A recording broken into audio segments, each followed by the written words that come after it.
진짜 우리가 전세 부족에서 상승은 올 가을부터 내년 초부터 시작입니다. 그건 아직 시작도 안 했어요. 내집을 하셔야 되죠. 조금 늦었지만 그래도 가격이 반영 안 된 것들을 선택하셔야 된다. 지금 전세 살면요, 2년 뒤에 전세 엄청 더 올려야 되고요, 4년 뒤에 전세 더 올려줘야 돼요. 그 전세 올려주는 돈 가지고 그냥 매수하시면 되잖아요.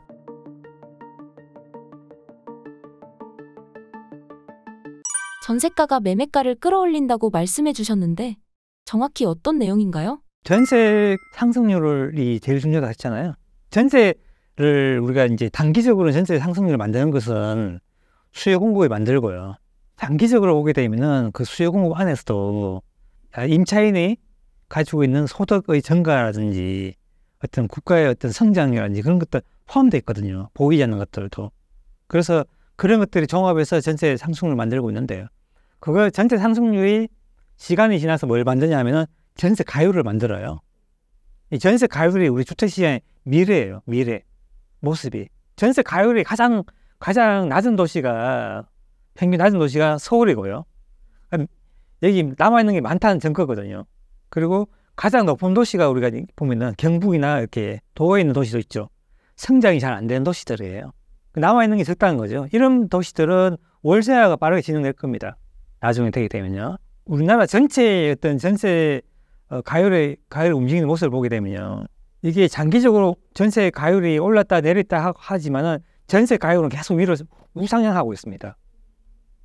이게 뭐냐면 우상향한다는 거는 우리의 주택시장이 전차 성장률이 둔화하고 있다는 증거이기도 하고요. 남아있는 성장이 작아진다는 의미도 돼요. 전세가 딱 붙는다는 얘기잖아요. 남아있는 게 적다는 얘기 되겠죠. 우리가 계속 올라가요. 그 의미도 되기 때문에 전세 상승률이 되게 중요하고요. 그 전세 상승률이 만든 전세 가율이 우리 주택시장의 미래입니다. 미래라고 보시면 제일 정확할 거예요. 서울 전세가율은 어떻게 보고 계신가요? 여기 서울 경북하고 있잖아요. 경북되는 건데, 서울의 전세가율이 평균 전세가율이 낮은 거는 미래에 성장할 게 많다는 증거거든요. 매가가 많이 남아있다는 증거고, 우리가 경북 그 전세가율이 75.7%예요. 남아있는 게 24.3%밖에 없죠. 성장할 게 없잖아요. 그래서 여기 매매가 잘 안 올라가는 거죠.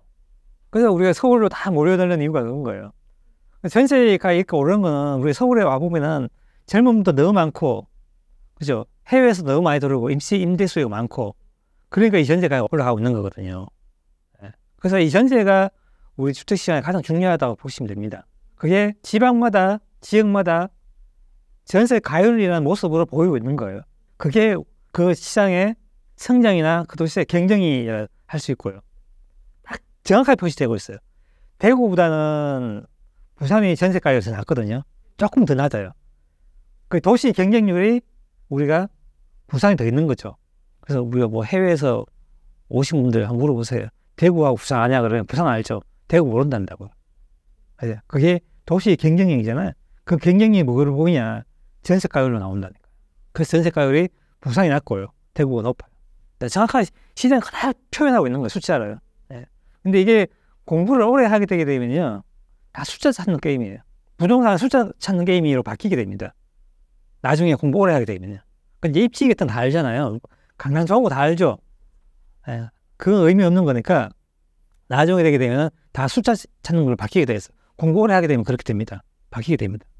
현재 갭 투자에 대해서는 어떻게 생각하시나요? 괜찮죠. 괜찮은데 정확한 이유를 아셔야 되는데요. 전세 가율이라는 그 정확한 이유를 아셔야 돼요. 전세 가율이 높다고 반드시 좋은 건 아니거든요. 제가 말씀드렸잖아요.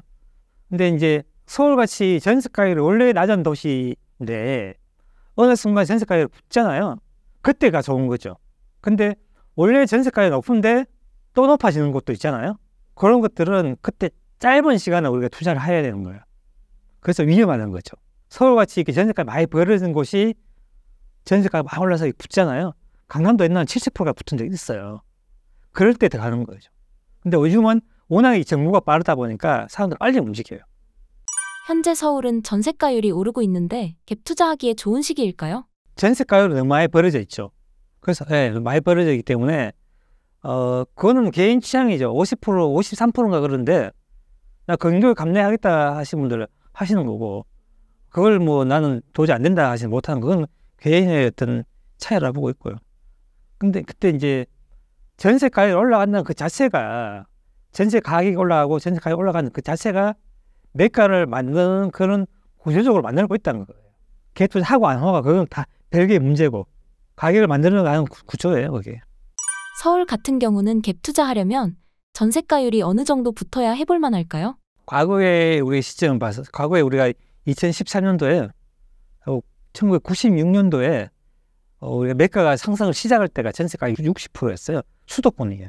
그래서 수도권은 60% 넘게 되게 되면은 들어가야 되죠. 저는 좀 그렇게 말씀 안 드리고 그냥 전세 상승하면 그냥 들어가야 해요.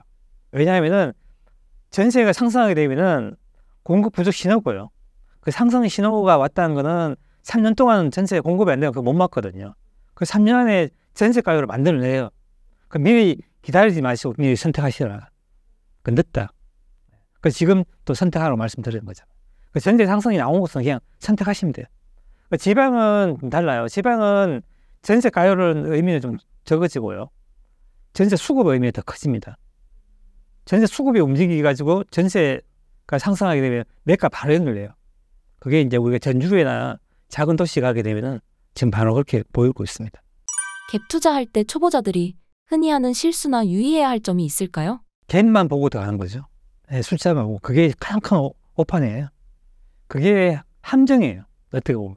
이 아파트나 이 지역이나 어느 정도의 어떤 전세가율이 유지되는가를 먼저 파악해야 돼요. 먼저 파악하고 얼마나 더 붙었던가 봐야 되는데 그냥 붙어 들어가잖아요. 지금 또 지방에 가게 되면은 그게 500, 1000도 있어요. 그게 올라가냐 안 올라간다고요. 그게 사기 싫어서 그런 거거든요. 성장이 멈췄다는 증거거든요. 근데 이 지역이 원래가 전세가율 평균 65였는데 얘가 가보니까 80대 있다는 거잖아요. 더 많이 성장이 남았는데 얘가 일시적 붙은 거예요. 공급이 적어서. 그런 걸 하셔야 돼요.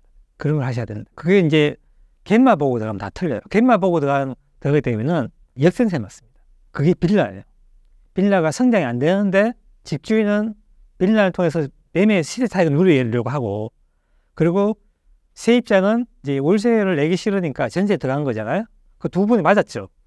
그러면 시간이 지나면 어떻게 될까요? 역전세 난 거예요. 그걸 판단 못한 거죠.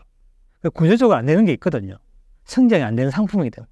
그게 지방에서는 구축입니다. 구축, 외곽 구축 이런 거. 그 조심해야 돼요. 그래서 서울에 있는 분들이 내가 투자금이 적다고 작은 돈을 가지고 지방 가서 작은 갭을 이용하시면은 또 힘들어질 수 있다. 조심해야 된다. 그리고 인구가 줄잖아요. 인구가 줄고 하게 되면은 이 구축은 지방에 더더욱 위험해요. 지방 구축은 서울의 빌라처럼 돼가고 있습니다. 빌라처럼 돼가고 있어요. 그래서 잘못하시면 안 돼요. 임대차 입법 때문에 전세가 더 상승할 거라는 의견이 있는데 어떻게 생각하시나요? 지금 전세가 오르는 건 여러 가지 이유가 있는데요.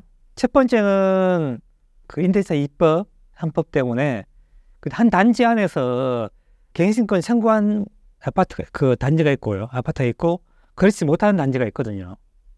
이 가격차가 시방에 나와 있어요. 그래서 이게 4년차 되면서 시장에는 나와 시장 가격으로 이제 회복되면서 큰 상승을 만들어내고 있고요. 요거는 우리가 이제 그냥 가격이 반등하는 거고 진짜 우리가 전세 부족에서 상승은 올 가을부터예요. 올 가을부터 내년 초부터 시작입니다. 그건 아직 시작도 안 했어요. 공급 감소가 본격적인 시작이 올 가을 내년 초부터니까. 지금 전세 수급이 높지가 않습니다. 지금 전세 수급이 전국에서 가장 높은 도시가 울산이거든요.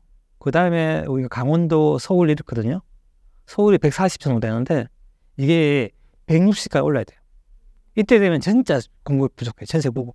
그때는 공급이 부족해서 전세 가격이 올라가는 거예요. 그때는 달라요. 우리가 삼성전자에서 물건을 내놨는데 물건이 없어서 가격이 올라가는 거랑 똑같은 거죠. 다르죠. 그냥 올라가는 거하고 달라요. 그 다른 게 올 가을이나 내년 초부터 시작합니다. 현재 무주택자이신 분들이 전세, 월세, 내 집 마련 중 어떤 걸 해야 할까요? 내 집을 하셔야 되죠. 늦었지만은 조금 늦었지만은 그래도 가격이 반영 안 된 것들을 선택하셔야 된다. 지금 전세 살면요 2년 뒤에 전세 엄청 더 올려야 되고요 4년 뒤에 전세 더 올려줘야 돼요. 그 전세 올려주는 돈 가지고 그냥 매수하시면 되잖아요. 그래서 지금 뭐 전세 나는 아니고 예전에 막 줄 서고 보고 이랬잖아요. 그런 적 있었죠. 지방에 있는 2009년, 10년, 11년 이때가 그랬었고요. 지금은 그 정도는 아니시지만은 25년, 26년 되게 되면은 전세는 정말 부족할 거예요. 저는 좀 그렇게 보고 있어요. 그래서 지금하고는 좀 다르다. 지금은 전세 부족에서 올라가는 게 아니고 전세 수요가 우리가 이제 필라에서 넘어왔다 수요가 좀 많아지는 거거든요. 올 하반기부터는 본격적으로 공급이 느낌이 좀 다를 거예요. 그래서 지금 체감으로 우리 동네는 뭐 안 올랐는데 이런 동네 있잖아요. 그런 동네까지 다 올라가는 거죠. 예. 원래가 이제 시장에 강남부터 올라가고 이런 데 순서는 아니거든요. 원래는 전세가 오르고 전세 부족해서 신혼부부들이 자금이 부족하니까 대출해서 저가 아파트부터 사거든요. 그 저가 아파트를 판 분이 그 다음 위에 상급이 올라가고요. 그거 판 분들이 올라가서 최고 마지막에 강남 가거든요. 지금 어떻게 되냐면은 지방에 있는 자산가들이 강남을 막 건드렸어요. 그리고 서울에 있는 돈 있는 분들이나 그런 분들이 집을 팔고 강남으로 간 거죠. 그래서 강남이 미리 움직였죠. 미리 움직이고. 근데 외곽지는 좀 소외됐잖아요. 이 소외된 게 전세가 안 올라서 그렇거든요. 근데 지금 전세가 오르고 있잖아요. 얘가 오르면서 이제 외곽지가 번져나갈 거예요. 그러면 정상으로 가는 거예요. 이제. 정상 흐름으로 가는 거죠. 지방은 지금 딱 그렇게 가고 있어요. 지방은 강남처럼 막 몰려들지 않잖아요. 지방은 외곽지부터 쭉 올라오고 순서가 맞게 가고 있는 거죠. 1주택자분들이 갈아타기 한다는 기사를 봤는데 어떻게 생각하시나요? 좋은 지역 가는 건 현명한 선택이죠. 지금은요. 좀 좋은 지역 가기도 미리 반영 많이 됐잖아요. 그러니까 내가 팔고 자금 더 추가해야 되잖아요. 그런 거 있더라도 가는 게 맞다. 지금 시점에도. 상급지 무조건 가는 게 맞다. 부동산은 상급지가 무조건 가야 돼요. 그거는 뭐 답이 정해져 있어요. 무조건 가야 된다. 무주택자들이 내 집 마련할 시기라고 하셨는데 어떤 집을 사야 할까요? 어떤 단지에 가게 되면요. 그 매물량이 있습니다. 매물량을 보고 판단하시면 좋고요. 매물량이 5% 미만으로 떨어진 단지도 있어요. 그리고 이렇게 이제 가게 되게 되면은 전세나 매물이 없는 단지들이 있어요. 같은 지역 안에서도. 그 말은 뭐냐면은 누군가 거기에 나오고 싶지 않거나 나오면은 바로 산다는 증거예요. 늘 매물량이 적어요. 그런 단지가 좋은 아파트예요. 매물량이 적은. 그거 5% 미만일 때 되게 좋습니다. 그래서 그건 전세 매매 똑같아요. 같은 우리가 강남 안에서도 똑같은 같은 길 한 개 차이인데도 어떤 데 매물 많거든요. 어떤 매물 적은 데 있어요. 그 차이는 명확합니다. 부동산에서 한번 물어보세요. 훨씬 더 좋은 단지예요. 이유가 있습니다. 이유가 있기 때문에 매물이 적은 거예요. 그걸 선택하면 아마 제일 좋은 선택이 될 겁니다. 마지막으로 신사임당 구독자분들께 한 말씀 부탁드립니다. 부동산 공부하기가 꽤 이제 쉽진 않거든요. 저도 오래 했지만은. 그리고 예측한다는 게 쉽지 않아요. 사실은요. 그렇지만 우리가 이제 딱 한 가지 생각할 게 있어요. 전세가 상승한다는 거하고 전세 가율이 올라간다는 거는 정말 주택시장 중요한 의미를 담고 있거든요. 이 의미를 정확하게 안다면은 지금은 주택을 매수할 시점이지 매도할 시점 아니거든요. 그걸 좀 판단을 좀 해보시면 좋겠다 생각하고요. 오늘 방송에서 제 이야기 듣고 좀 도움 되었으면 좋겠습니다. 감사합니다. 네.